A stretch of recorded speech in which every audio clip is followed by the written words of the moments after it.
Story for you tonight on The National. There's some troubling new information tonight about the practices of Halifax police.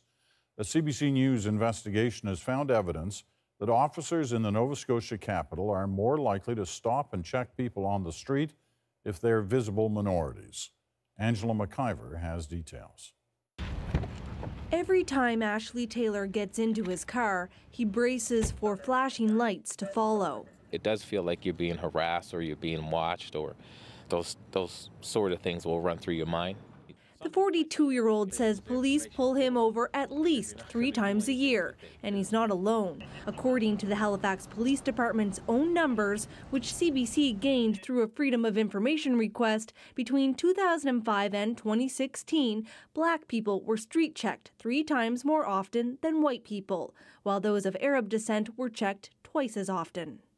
Street checks are when police stop or observe someone they believe is acting suspiciously. But even though the Halifax Police Department has been gathering data for more than a decade, its own chief admits no one was looking into it. People will automatically assume that the reason why there's a disparity is because of racial profiling. I wanted us to get at a deeper level, determine exactly what are the causes. I want justice to be served.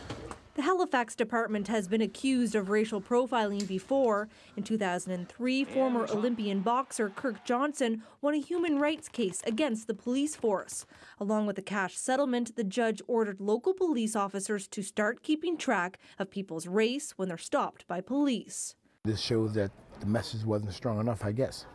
Today, Johnson said he's disappointed that discriminatory street checks still seem to be the norm, especially in light of violent police encounters with minorities south of the border. So I just hope that nobody else's kids or my kids ever get in that situation. So in order for that to be prevented, I would say we have to not ignore the situation. We have to continue to work on the situation of stopping and discriminating against people. Just last week in Ontario, a new law went into effect that bans police from gathering information arbitrarily or based on a person's skin color or even the neighborhood in which they get stopped.